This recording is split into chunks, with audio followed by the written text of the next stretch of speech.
Okay, I'm going to start just because I know we have our panelists have lots to cover in their programs. So good evening. My name is Tiana. I'm one of the field representatives for Assemblymember Chris Ward's office. Thank you so much for attending. We will be recording this, especially if you need to leave partway through. Or if you want to share it with your friends and family. Thank you so much to our panelists for today. We really appreciate you presenting and covering super important topics for our district, such as insurance and wildfire preparation and defensible space and that sort of stuff. I'm going to start with a quick video from the assembly member. Due to unforeseen circumstances, he was unfortunately able to join us live today, but we were able to record an introduction. So I will share that with you right now.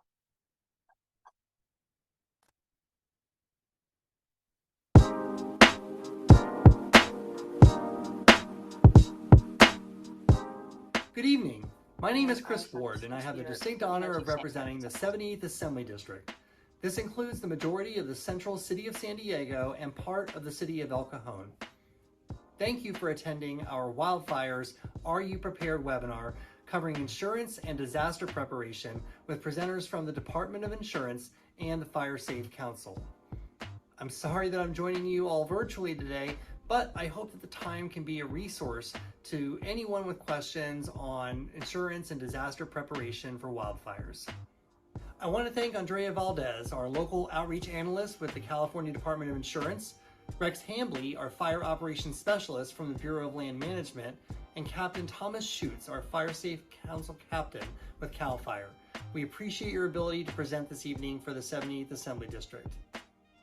I understand how crucial it is for our community to feel empowered with the knowledge on how to prepare for wildfires. This is an issue that so many in the San Diego region have felt the firsthand effects of, and I recognize that even some on this webinar may have felt those effects themselves. Through our state budget this year, California has made it a priority to prepare, prevent, and mitigate the threat of wildfires. This year, we have $113 million in new funding as part of our California Climate Commitment budget. This funding will support wildfire prevention projects across the state with an emphasis on grants for vulnerable or underserved communities. These efforts build on California's Wildfire and Forest Resilience Action Plan, which aims to address the key drivers of catastrophic fires, significantly increase the pace and scale of forest management, and improve the resilience of the increasingly threatened communities. One of the organizations that's been awarded funding through this plan is San Diego County's Fire Safe Council for their Defensible Space Assistance Program, which is designed to assist homeowners that need to create defensible space but are not able to do so due to physical, economic, or other barriers. The other aspect of this webinar is the presentation from our local outreach analyst with the California Department of Insurance, Andrea Valdez. We have seen a growing issue regarding our community's ability to gain, retain, or afford home insurance. I look forward to this upcoming legislative session next year to work with my colleagues at the state towards work that will provide potential solutions for these ongoing issues. I hope that today can be a resource to all of you joining us, and I know that our experts today will cover some valuable information. At this time, let me hand it off to Andrea Valdez with the California Department of Insurance to get started on her presentation, which will then be followed by our representatives from the San Diego County Fire Safe Council.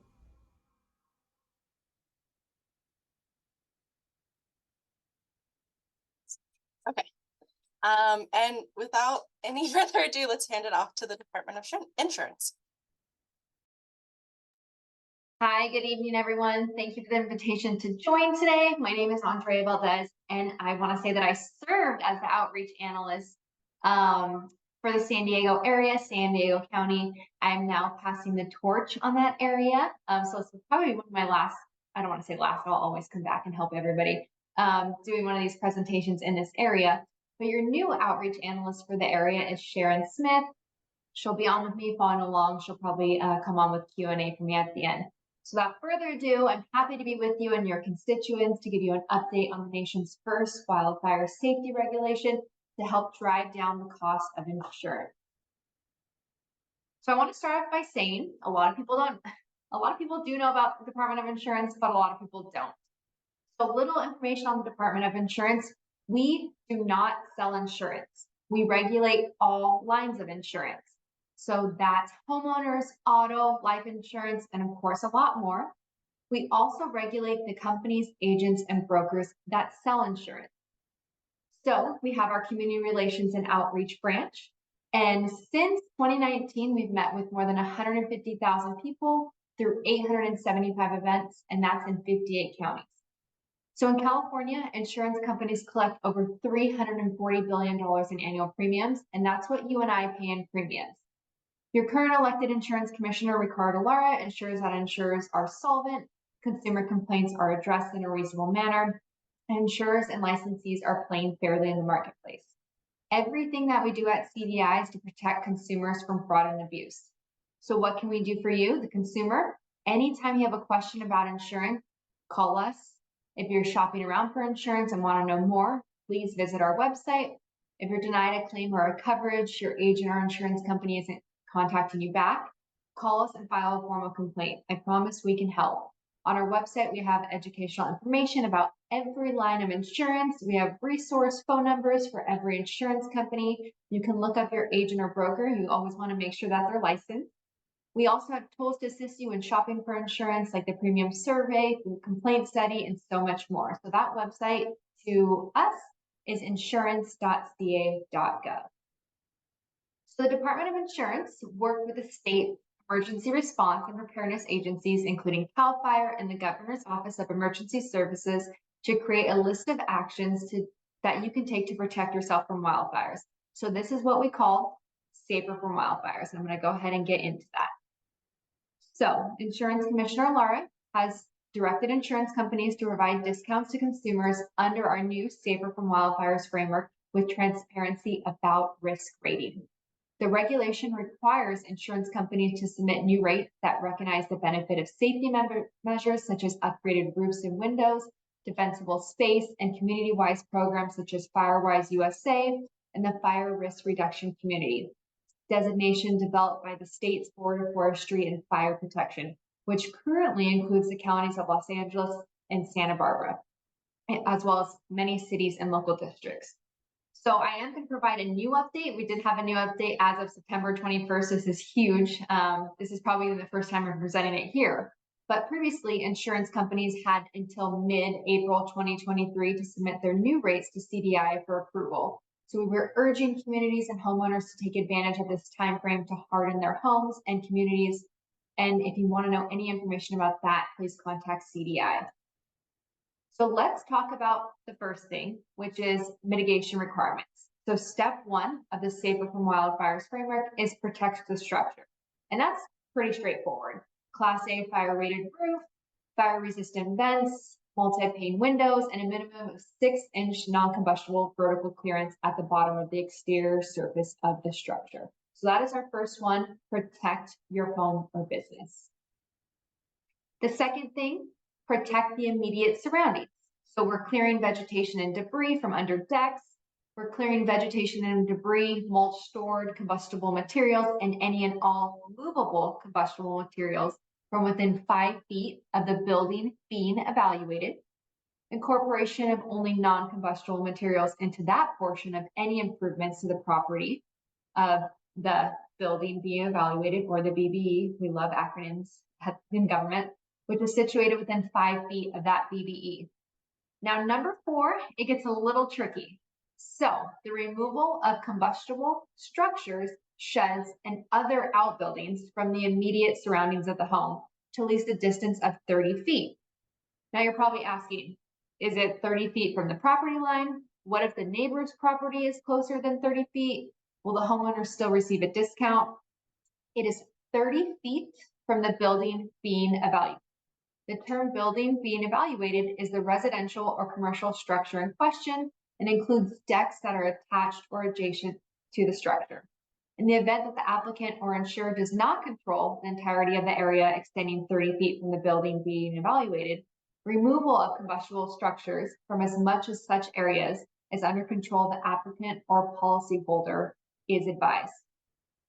Whew, that was a lot. So yes, that is protect the immediate surroundings. So clearing that vegetation, move sheds and outbuildings to at least 30 feet away, and trim trees and remove brush. Now, step 3 of the Safer from Wildfires framework is an effort to obtain a community level mitigation designation. This will most likely involve at least one, if not more, local government agencies, fire, emergency services, planning. Community level mitigation designates include the FRRC by the Board of Forestry and a Firewise USA site in good standing. The Firewise program is a nationwide program created by the National Fire Protection Association. California has more than 500 Firewise USA communities, with more forming all the time. It is an important part of California's efforts to ensure communities are prepared against wildfire. So CAL FIRE's Office of the State Fire Marshal's new Community Wildfire Preparedness and Mitigation Division works to assist local communities in receiving this designation. So again, protect the whole community.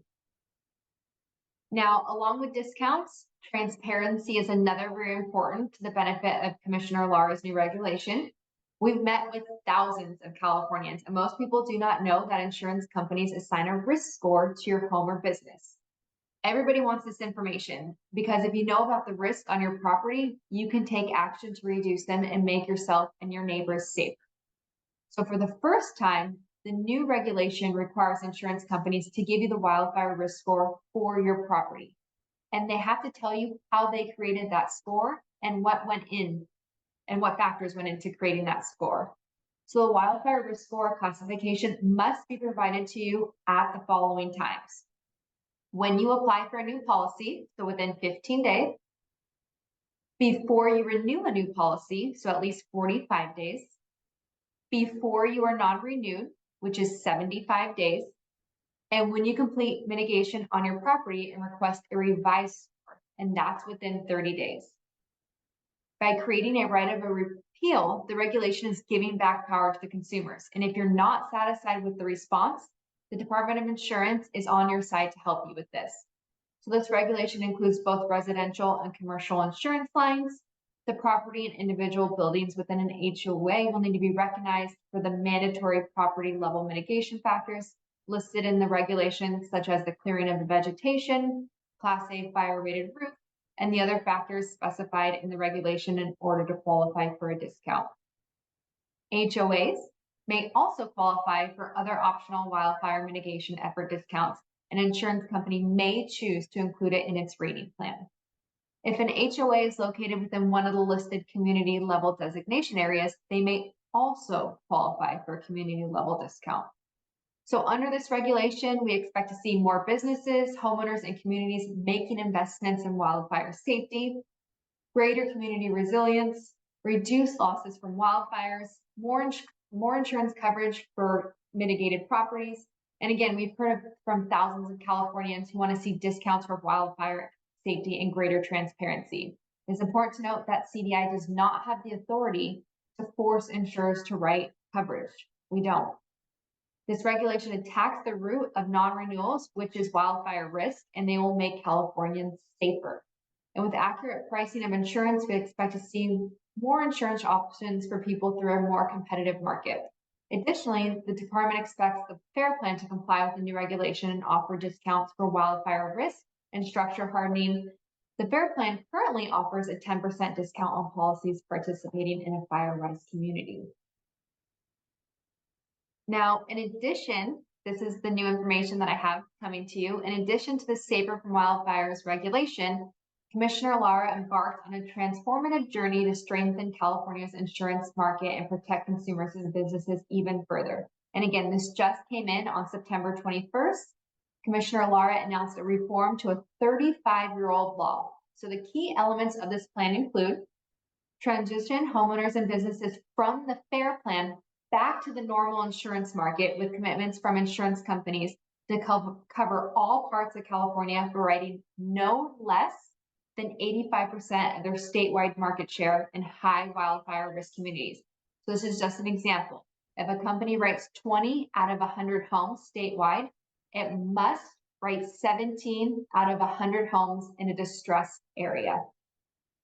It also is giving the FAIR Plan policyholders who comply with the new Safer from Wildfires regulation first priority for a transition to the normal market, enhancing the state's overall wildfire safety. expediting the department's introduction of the new rules for the review of climate catastrophe models that recognize the benefits of wildfire safety and mitigation actions at the state, local, and parcel levels. Directing the FAIR Plan to further expand commercial coverage to 20 million per building to close insurance gaps for homeowners associations and condominium developments to help meet the state's housing goals and to provide required coverage to other large businesses in the state. Holding public meetings exploring incorporating California-only reinsurance costs into rate filings. Improving rate filing procedures and timelines by enforcing the requirement for insurance companies to submit and complete rate filing. Hiring additional department staff to review these rate applications and inform regulatory changes and enacting these changes.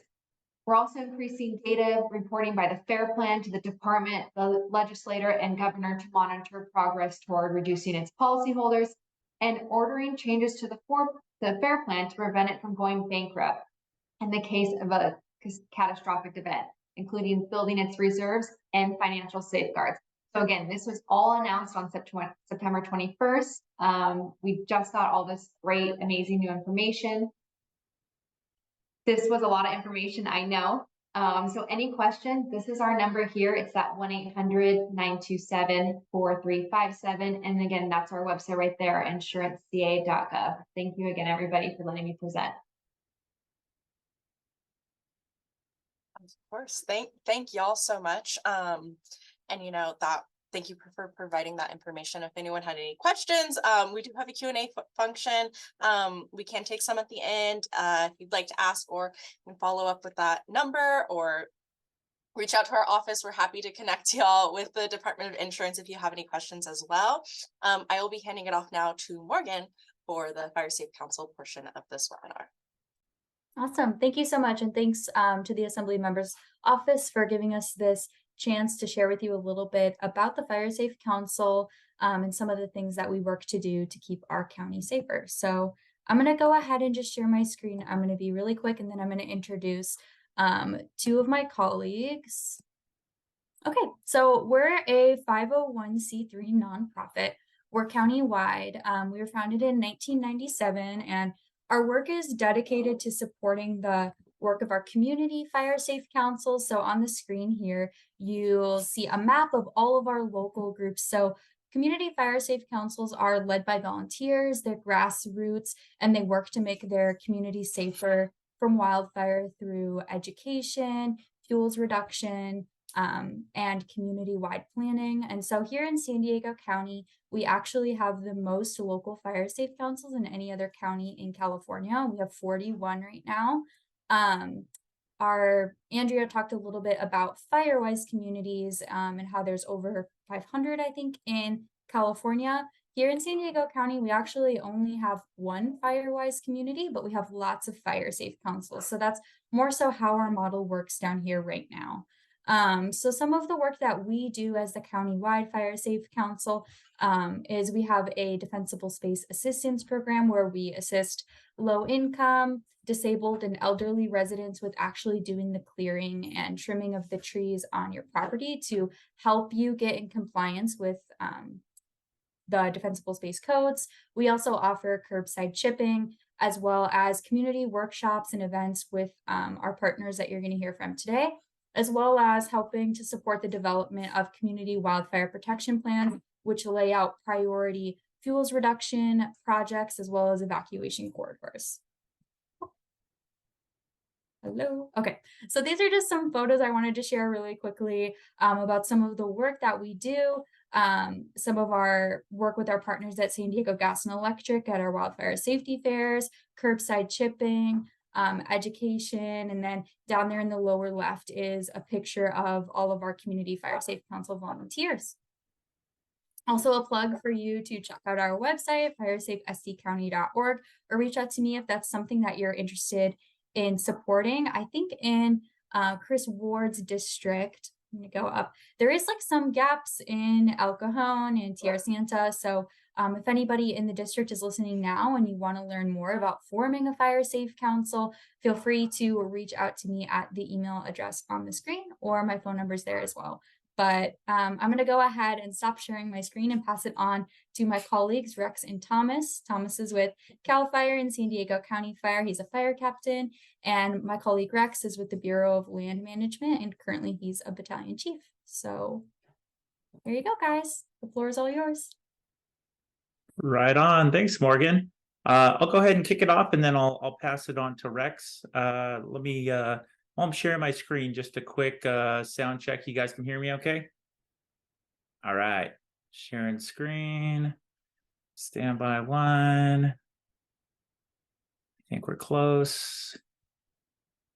Almost there. Okay. Are you guys seeing a PowerPoint? All right, cool. Great. So really excited to be on here. Morgan and Rex and myself and a lot of other great community leaders put on these essentially day-long classes. This is going to be like speed dating style. We're going to get you as much information as we can. It's probably going to feel a bit overwhelming, but I have my email address at the end. You have Morgan's email address. Please reach out to us if you have any questions. We want to be an asset for you. But we are going to have to go through this stuff pretty quick because we want to make sure you get all the information we can squeeze in. So really looking big picture in San Diego County, we want everybody to do their part because we want to make sure that the community is protected as a whole. So we're working on the back end with the nonprofit organizations, with RCD, on the county fire side to do a lot of fuel clearance projects, to create these evacuation corridors. We've gotten a lot of funding to do stuff like that, to do the prescribed burns, but we really need your help. And part of that is getting together with your community and determining what your needs are as a community. It's easy to see on your own property what the needs are. You can look out and say, okay, I need to start working on this. I'm going to start with the first 5 feet next to my house and then move out from there. But as a community, it's good to identify what's a priority for you. What's a priority for Tierra Santa? What's a priority for Julian when it comes to getting out, getting to safe refuge areas, that kind of thing. And that's when getting involved in your fire safe council and your local community groups are so important. And that's part of the reason we're here too, is to really help you come up with those priorities as a community, and then while also focusing on what you can do yourself. So a 30-second overview of how our fires burn. People spend their entire careers doing this, so don't expect to soak it all in. But the gist is, when it comes to wildland fires, topography, fuel, and weather are the big components. We can't control the topography, at least in our lifetimes, and the weather is going to be really the dictating factor. The fuel is something that we can do something about, and that's what we're doing when we go out and do our defensible space around our structures. That's what we do on the government and nonprofit side when we're doing the larger projects, the fuel breaks and stuff like that. But the weather absolutely dictates what goes on with these fires, especially as we get deeper into the fire season. Temperature is a big deal, relative humidity, even bigger deal. But really the biggest factor is the wind. And anybody who's been in San Diego a little bit of time knows that we get those Santa Ana winds. They start rolling in the worst part of the season for us, which is when everything is already dried out from the long summer. We get these winds picking up and really causing us problems. Historically, October is our worst month. Actually, just coming up here in a few weeks, we'll have the 20th anniversary of the Cedar Fire, 2003, huge firestorm here in San Diego. And then just 4 years later, another firestorm in 2007 that caused a lot of damage and destruction. So these are important things to think about, because ultimately you're going to do everything you can for your property, and then we're going to be going from weather event to weather event. We've been fairly lucky this year with the conditions that we've been getting with the weather in these cooler mornings. That rogue hurricane that came through and gave us a little moisture, the little bit of moisture we got earlier in the week. This has been a bit of a different kind of summer for us, and we absolutely love it. We're going to take that all day long. All it takes is a couple of wind events to really start undoing some of that. But if we can ride into the wetter part of the season without having any major catastrophic fires down here, we would all be just fine with that. So let's talk about what you're doing for yourself and your family. We use the Ready, Set, Go down here. Let's talk about Ready, the defensible space part. 100 feet of defensible space. As Andrea mentioned earlier, start with that first 5 feet. There's a new thing called Zone 0. It's really a critical part of this whole big picture. And it's always been a big deal, but now it's just finally rolling into law.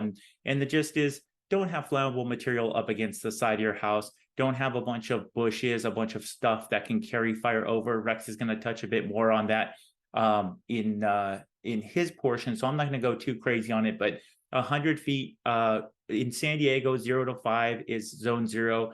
The difference with San Diego County and the other counties in the state is we require out to 50 feet for zone 1.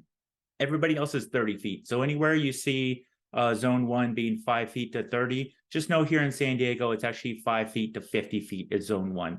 That 20 feet isn't going to make or break anything, but just to avoid any confusion, if you see it say 30, San Diego County, it's zone 1 is 50, and then zone 2 is 50 feet to 100 feet from your structure. The building codes change, obviously, when you're building a house. Anybody who's had the amazing experience of trying to build a house in San Diego has probably seen there's a lot of new requirements to try to keep you alive, and I'm sure it's incredibly frustrating, and I'll never be brave enough to take on the process. But we have learned a lot from these fires to know what could help you survive if a fire comes through your area. So a quick little overview map to kind of show you what I'm talking about with zone 0, that first 5 feet.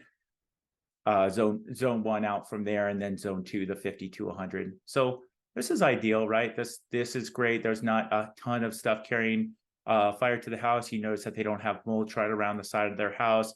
They have some newer construction materials. We know that this park-like setting isn't reality for a lot of folks. A lot of folks that we work with are living in single wides and double wides out in the middle of nowhere. And it's a lot harder for them to come up with a landscape that looks like this.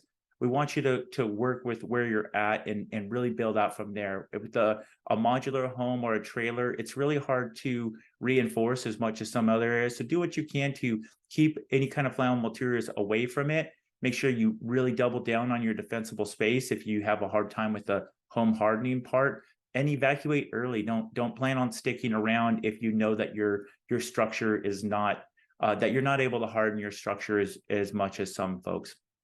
This is kind of the ideal setting. Again, this is a nice newer construction house, not necessarily reality, but kind of showing you what we're looking at for the hardscape and the clearance around your structures. Some low cost retrofits that would be ideal: ember flame resistant vents.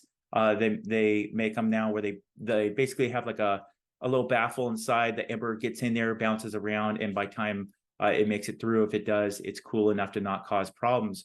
We know that most homes during these catastrophic wildfires are actually burning down from the ember cast. We saw that down here in San Diego, so that's no news to anybody who was around in 03 and 07. But replacing the vents is definitely it's that low cost, relatively low hanging fruit. Please, if you're going to do one thing in the next couple of months, switch out your vents. You don't have to get the latest, greatest ember resistant vents. You can switch up the mesh to at least be 1/8. You can do 1/16, but then stuff gets stuck in it. But really that 1/4 inch that's on a lot of our older construction house going into the attic and going into the crawl spaces under your house just isn't appropriate for San Diego County. The wildfire risk is too great. So at least switching out to 1/8 inch mesh, but really take a look at the ember and flame resistant vents because they are still a pretty low cost option. Spark arrestor for the chimney, caulking any trouble areas and replace any rotting wood. These embers are looking for the vulnerabilities on your structure. So they're just going to take advantage of whatever they can. Look around and see, hey, do I have the firewood stacked up against the side of my house? That's going to cause problems. And then when it comes to switch your roof, just make sure it's a fire rated roof. And then when you are switching out windows, dual pane windows are a great option for you. Let's talk about being set. Do you have an emergency action plan? Do you have a plan with you and your family? Do you have multiple ways out of your house? A lot of us have the same way that we leave our house. We have the same way that we leave our neighborhood. Things change, right? Whether the fire's impacting our way or law enforcement's directing us a different way. Get to know your neighborhood so that when it's smoky and dark and scary and your maps and technology are suddenly failing you, that you don't go into panic mode. You have a plan. If you have livestock, you really have to come up with a plan for them. Some folks their plan is to just kind of hope for the best and That's no good for your animals. So if you don't have a trailer for your livestock, come up with a good solid plan to give them a fighting chance, and realize that it's really hard to even get your domestic pets to leave with you. If anybody's ever tried to chase down their cat when it's time to go and get them in a container, you know it takes some time. So get that process moving early. Have a contact tree and a communications plan with your family. And remember the 6 Ps when you're leaving: people and pets, any papers, important documents. Prescriptions can be hard to fill, especially in that initial, 2 to 3 day period.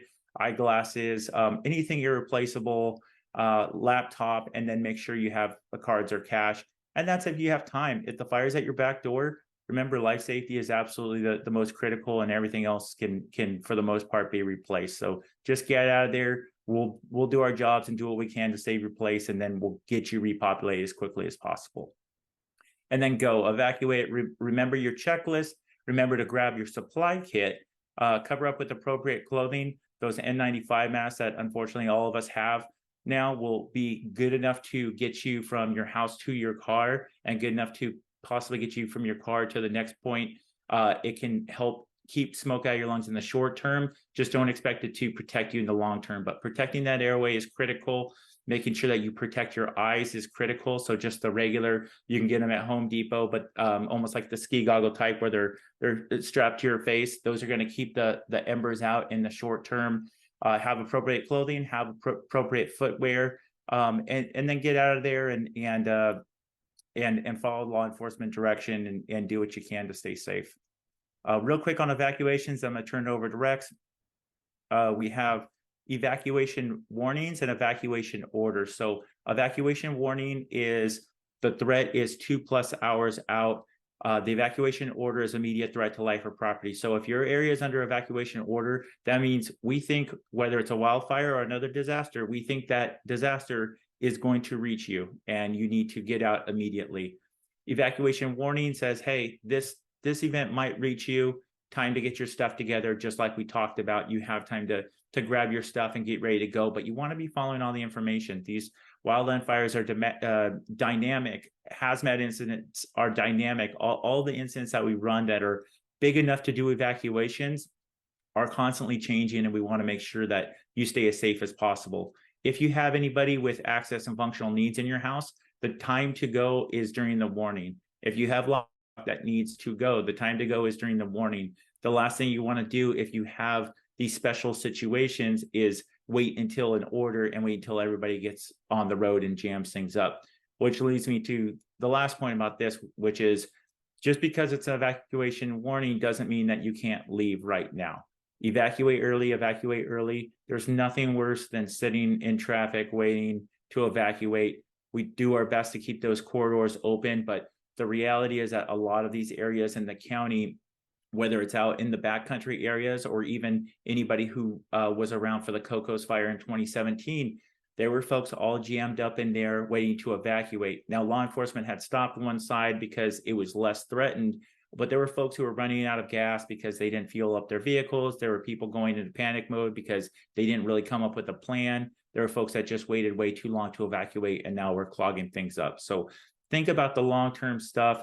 Fill up your vehicle. If you're close enough to the fire for it to be getting smoky, hit that recirculation button in your vehicle before you get there, and just kind of think ahead of things so that you're not as scared when things are happening. Some ways to get information: wireless emergency alerts. That's the Amber Alert tone that will go off on your phone and makes the crazy sound. That will go off in the county as well if your area is being evacuated. So it's on by default on your phones, but you can double check in the settings under notifications to make sure that you get those alerts if they do happen. Please, there is a shockingly low number of people who are signed up for reverse 911 in this county. alertsd.org signs your cell phone up. The landlines are already part of it. The cell phones are not. So you have to manually go in and add your cell phone. The great part about that is if you were at work, you will still get notified because you put in when you're signing up what area you're concerned about. So if you live out in Ramona but work in the city and something's going on in Ramona, for a wireless emergency alert, you would need to be in Ramona to get that alert. If you're signed up for reverse 911, you're getting a lot of the same information, but you're getting sent to you regardless of where you're at in the county. Cal Fire San Diego, Cleveland National Forest, SD Sheriff, we're all putting out information during these incidents, so important to follow along. The SD emergency app is connected to alertsd.org for the reverse 911. So if you're going to download any emergency app, SD emergency is a really great resource. And then follow your local TV and radio stations. Our local media partners are very big about reaching out to us when things are going on and getting that information from us. So don't rule out the traditional media partners. They do an incredible job, especially when the fires are starting to get big. We went through all this, so I'm going to just skip through that and pass it on to my good buddy Rex. Thank you very much. All right. Hey, Tanae, how much time do we have? We technically have till 6:30 is set time. And y'all have been answering questions via text, so we're doing great. I'm sure there will be some spirited questions, and I would certainly hope that there will be some questions. So Thomas and I and Morgan, we teach a lot together, and usually we can chime in and interject on each other's stuff, but the format is a little bit different. So I didn't get to interrupt Thomas. Thomas was talking about the zones, right? So if we're looking at hardening our home from wildfire, the easiest place to start and where we always want to start is closest to the home. And that's where, through the various studies, we've found that most houses are burning down from either embers getting inside the house, in the base, the understory, or in the attic, or burning the ornamental vegetation that's around them. And we know that this is accurate because the insurance companies have studied this, and we know that economics drives everything. It drives violent extremism in other parts of the world. It drives the markets here. And so we've seen it come to a head. And that's why we're seeing, the volatile market. And now we're seeing some government intervention to try and stabilize the market. All right, let's see if I can make the computer. Here we go. So this is the side of a house. This was I can't remember. I think this was 2019, perhaps up off the Highway 14 corridor outside of Los Angeles. And this was a wood framed house that had stucco siding, and we're on a corner here. It was an east wind fire, so a Santa Ana type fire that we get in the fall, where that hot, dry air comes from the interior of California and funnels through the mountain passes and gets hot and accelerates. And it was raining embers everywhere, and an ember took hold down by the downspout here in some pepper tree debris, and it swirled around on the corner, and it got hot enough to melt that vinyl downspout right there. What it didn't have enough energy to do was light something else on fire, like if there was a pile of wood or a bunch of other debris. So this is a low-hanging fruit of all the places where leaves collect around your house. You can sweep those out, once a week. You can move the wood pile away from your house. And these people got really lucky because there was fire everywhere. There was not enough fire engines to put a fire engine in everyone's driveway, which we know is the case. And this house was what we call standalone. So there were no firefighters present because there weren't any left, and the house didn't burn down, but they got lucky. All right, guys, here's some bark mulch. It's my ice plant and bark mulch are my arch nemesis and rivals here when we're talking fire prevention around your house. Same thing, hot day, Santa Ana fire, dry winds, embers are kind of raining down from the sky. And if you look carefully, each one of those embers that landed started a fire in that bark mulch. So, just from this picture, you could probably pick out 20 or 30 points where embers had landed. And those will smolder around, and then when the wind gets on it, it'll chew its way into that wooden stairwell. And because there's no big flames, or maybe there's a firefight elsewhere, there may not be any firefighters to save that house. And it provides a corridor or a pathway for the fire to gain access to your house. All right, we're back to the 0 to 5 concept here, which we want to hammer home. There's probably a lot of people that have oleander. It's a very common ornamental vegetation. It's highly flammable. It's toxic. So this was the same fire as the last couple photos, and fire got into the base of the oleanders. They burned. They didn't burn especially well because they were watered, but there was a wooden fence that burned down, and it got to the section of vinyl fence, and some of the vinyl slats melted away, and the fire went out, and it did not get to burn into the eaves of the house. And that's what, when everyone's harping on the 0 to 5, that is exactly what they're talking about, is making that 5-foot buffer around your house. So, you know, if you were to think of it like a trolley line, the trolley of fire can't get to your house. Same fire, same residential neighborhood here. We've got some a lawn. It's not completely dead, but it's not vibrant and green. So a bunch of embers landed in here, and it attacked inwards to the house multiple times. The wind pushed it in there, and it met a barrier, which was the concrete, and there's probably some stones in the background by the security sign, and it wasn't able to get into that dry brush or into the wood siding of their house. So these people did a good job, so to speak, because their house is still standing. Rex, could I interrupt you? Of course. Somebody in the chat asked, like, many of San Diegans have changed from real grass to fake grass, and they're wondering, is it unsafe to have this product abut to the house?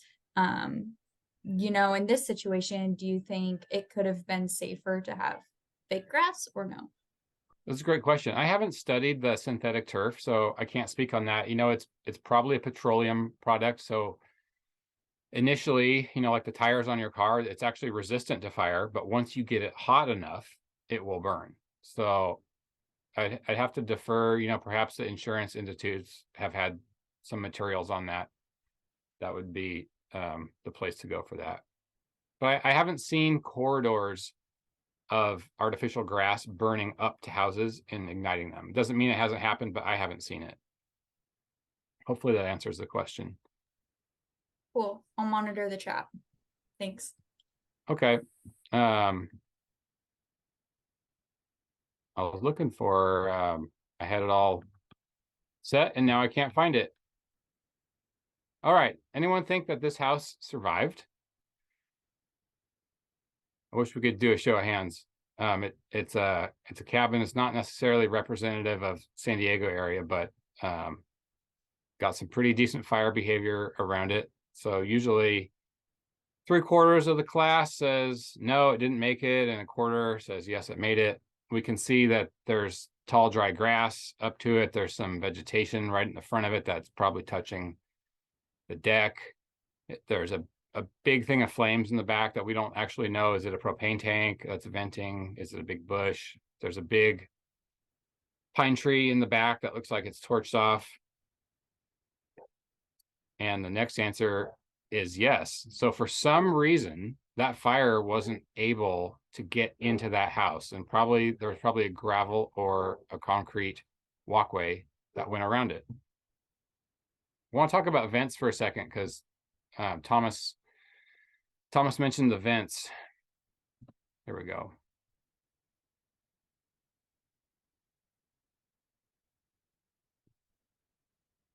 Okay.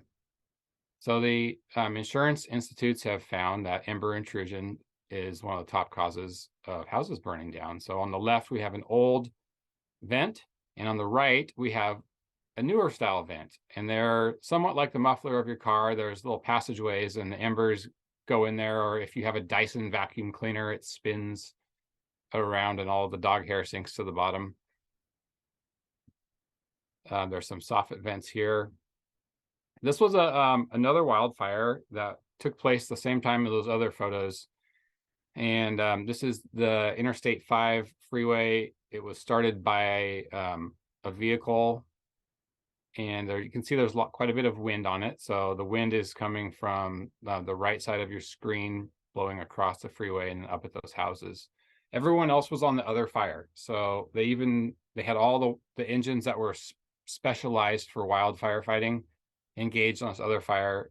Many of the structure firefighting engines were engaged on structure fires, and there was very few firefighters left to actually attack the fire. So this is where working toward a Firewise community or preparing your house can help folks like Thomas and I, when occasionally we get drafted back into the firefight. Now we just talk fires out, but we can focus on attacking the fire and not putting out the houses because they were ready. That's the end goal here, that helps us. So we see we've got ornamental vegetation again, and some decent fire behavior, quite a bit of wind. And on the roofs of the houses, you can see the attic vents. Some are aligned with the wind and some are perpendicular to the wind, or offset from the wind. So right now, those are scooping in smoke, they're scooping in embers, and they're driving them into the attic where you might have a box of your first grade art projects, or a bunch of other junk, or maybe you don't have anything in there. Here's another view of the fire. This would be pretty easy for 3 or 4 fire engines to put this out if they didn't have to fight the structure fires that resulted from this. So meanwhile, this fire is spreading laterally, and it's igniting houses on fire because the houses aren't prepared. Probably because they didn't know. So here's some more vegetation, a little bit of flame impact to the house, and we can notice the orientation of the attic vents. Now, this is the one photo that's really telling. So you see zero sooting or charring on the exterior of that building, but the fire has originated in the attic. It's called a self-ventilated fire. So the fire's been brewing around in there. It's been, it's had oxygen forced in it from those vents, and it's got so hot that it opened a hole for itself to let the heat out of the top. On the left, you can see the street is covered in foam. The super scoopers, the aircraft that dip into the lakes, they're usually bright yellow. They had tried to drop on it, but you can't fight a structure fire from the air. Yeah, so we're back to 0 to 5. A couple pine trees hanging in the gutter, and it feels very daunting to do all this brush removal, but if you start right around your house, maybe half an hour every weekend or an hour, cutting the weeds back, scooping out the gutters, it becomes really, you can take this thing in bite-sized pieces, and it doesn't feel quite so overwhelming. So I've got one more, Thomas's segments and my segments are from a bigger course that we do. We've got 2 courses. We've got the home hardening course and the last chance survival course, which addresses civilian fire entrapments and what to do if you find yourself trapped. Thomas mentioned some really good resources. We've got a gal that used to work on the SEAL teams, and now she moonlights on our cadre when we have a minute, and she usually teaches this section. But these are some of my favorite resources to use when we have a wildfire. These are all they're free. Open source means you don't need any kind of credential to use them. You can use them on your phone or your computer. And then we've got a couple old school ones at the end. So we've got a few more minutes, and we'll try and crank through these. If you guys want to screenshot it or take a picture of it real quick, I'm sure people will want this, so I'll give you just a minute to take a picture or whatever you want to do. And we can get this information to you afterwards too on the email list. I'm assuming that we can do that. Tanae is nodding her head. Okay. All right, here we go. So this was We still see your PowerPoint, Rex. You got it? No, we just see your PowerPoint. Okay, what has happened here? Why am I struggling like this? It's me. Oh, there you go. There you go. Yeah, it's me. It's not the technology. It's me. It usually is me. Gosh darn it. Okay. We got you now. Awesome. Okay, let me go back. Okay, this is what you guys wanted, right? Okay, so snap that real quick.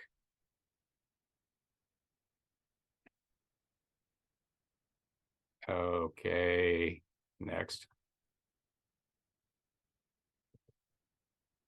All right, so this is in Ukraine looking west to Poland when the debacle went down over there. So we see, the roads can't flow the volume of traffic that are trying to evacuate. I think, the simulation for Ramona was like 1.5 days or 2 days to fully evacuate every resident or something to that effect. We've seen that quite often. So this is a picture from Paradise, California, up by Chico on the campfire in 2018. Do you guys see somewhat of the resemblance here between these two things? We see a lot of people going the same direction, trying to evacuate. There's people out on foot. The roads have become, unable to flow that volume of traffic. What we do have at our disposal, especially in the opening stages of the fire before the infrastructure becomes damaged, is this is one of my favorite things. This is Google Traffic Map. There's several different routes to access this data. Some people use Apple. Thomas Morgan and I were teaching up at Cal State this morning, and a lot of the students like to use Waze because it's crowdsourced, so users can update stuff in near real time. If we look carefully, we can see that all of the westbound routes out of Kiev are jammed up. They're in red or dark red. And if we zoom in a little bit more, we can even see, the direction. So the westbound lane up here, a little bit lower, the westbound lane. And it's been my experience that this data is about 10 to 15 minutes old. And there's probably someone on the call that actually has some experience with the age of the data, but it's pretty good. So if we're planning our evacuation route, we can start to look at these things. We don't want to do, we want to listen to what the authorities are telling us, but we also have the ability now to double check that it makes sense. Here's another photo of the same thing. So westbound, completely jammed up, and not many people are going east at that point. This is still Ukraine right here. Okay, this is a great one for wildfires. This is maps.nwcg.gov, and it's public facing. So the first thing to know about this is all of the participating fire dispatch agencies, all of their computers talk to a big system called Irwin. It's just a fancy name, but anytime there's a wildfire and the dispatcher takes your information and the location and they press go on the keyboard, it makes a purple square. So each one of those purple squares is a wildfire that's less than 24 hours old. And that usually populates about 10 to 15 minutes after the call taker has taken the call. The flame logo there, that's an ongoing wildfire that's been going on for a day or two, and it has the infrastructure has been set up for people to process the perimeter. And you can click on it and it'll give you information like the name, how big it is, and other things like that. The red and orange and yellow dots, those are infrared heat signatures from space. So there's a NASA satellite that flies over every so often. And the red ones are infrared signatures that are less than 12 hours old. So it's pretty good. It can, depending on the wavelength that comes off, it can differentiate between, a forest fire or a brush fire versus a car fire. So the science has gotten pretty good. It's relevant because if we lived in the backcountry or in the city, we would want to stay abreast of where the fire is. And granted, it's less than 12 hours old. That's still some really relevant information to us. Here's a close-up. We're still on maps.nwc.gov here. The pink shaded area is the mapped fire perimeter. So that's where we know the fire at least was at the time of the mapping. And we've got concentrations of heat that are in red.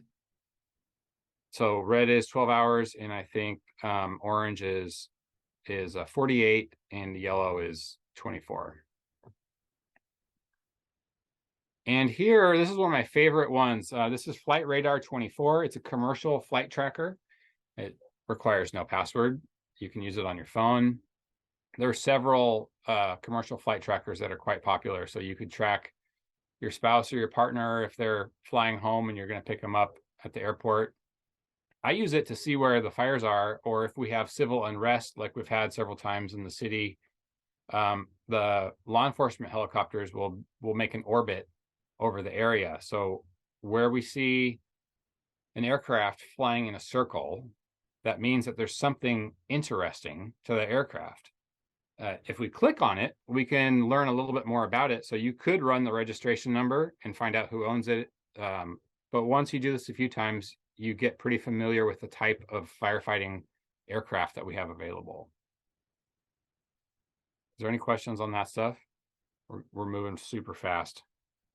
In fact, we're going to run out of time.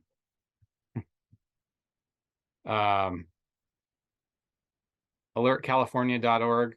This is an old screenshot. The new website is alertcalifornia.org. It's a research project and a mitigation fund from the power companies and the university. So there's webcams all up and down California. You can click on them and they tell you where they're looking. So you can overlay the direction that the camera is pointed, and then you can go back to the flight tracker and you can see that the camera is pointed right in the same area where the aircraft are flying around. And that might tell you that you're going to take a different way home from work to get to your house. This is CHP CAD is probably the first go-to. So again, this is public facing. The California Highway Patrol, their dispatch center gets the phone call when you call 911 from a cell phone. And depending on what's going on, but especially for fires, they'll put a note in here and you can click on it. You don't need a password to log in. It'll give you a general location as to where it is. So all of those things combined, it takes a little while to practice using them, but they're very valuable tools. And that whole field of study is called open source intelligence. And there's plenty of tutorials online. But I'll probably stop here. It gives us 3 minutes for questions, or if Thomas or Morgan or Tanae needed to interject.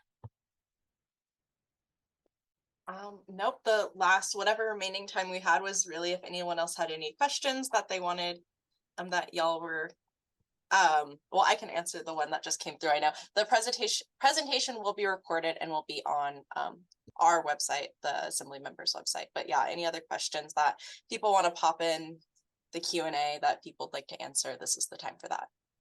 You know, I saw a comment, and I've heard a couple comments since the Maui thing. I heard it at Paradise and at Sonoma about space lasers, and never in my career have I seen any evidence of space lasers. I'm not saying it's impossible, but we can go back forensically, and you can too, using Google Earth, and you can look at the way that the ashes look from space. There's been several really good studies on it, and we can see where the fire started, and we can see where the firefighters have taken action. The ash will be different colored. So if you've ever gone to sleep and left a campfire burning, which you should never do, but you'll find the ashes are very white in the morning. If you were to put water on it, like you're supposed to before you go to sleep, then you would find that they're black and they're not fully combusted like that. So I really want to dispel that myth, because it's very disheartening as a career fireman of over 20 years to hear some of those that stuff like that. There was another question about the vinyl fencing, and I'll take that one. It is a challenge, right? We're saying 0 to 5, there should be nothing flammable. The vinyl fencing, what happens during these big fires is that usually something else catches fire around it, and then that vinyl starts to melt, and then it becomes a melting ball of vinyl right next to your structure. And so that's really the concern with that 0 to 5. The biggest challenge is there's not a great replacement. We know that metal fences are not super practical for connecting to your house, and it's just it's a very expensive one if you want the privacy factor along with that metal fence. But unfortunately, that's kind of where we're at. I'm not surprised that the insurance company said that, and from the new regulations coming out that will be that will ultimately be enforced for zone 0, I don't think that vinyl fencing is going to be something that's permitted. So the state and Cal Fire and anybody else doing enforcements aren't going out and telling you to rip out your fence, but unfortunately the insurance companies can, they really have the ultimate say on what changes they want you to make based on those regulations. And so it kind of sounds like that's where they're at. I will say, from my experience, I have seen them be a problem. I've seen vinyl gutters become a problem. Usually it's because something else is catching on fire that's getting it hot enough to become that issue. But there's a great Ember video that shows the vinyl gutters melting down and then becoming a hot ball of plastic right next to the side of your house, which is something you don't want. So it's not completely unwarranted that they're asking that. But we do know that there's a challenge in that there's just not a great replacement for that 0 to 5. All right, well, I think we got through all the questions that have been submitted. So thank y'all so much for presenting such, like I said, valuable information. I know a lot of people had questions and concerns, and I hope everyone has taken something away from this. And thank you once again to our presenters. That's kind of it for us today. Like I said, this has been recorded and it will be posted on our website. And I hope you've received all the contact information that you need. And have a good rest of your evening, everyone.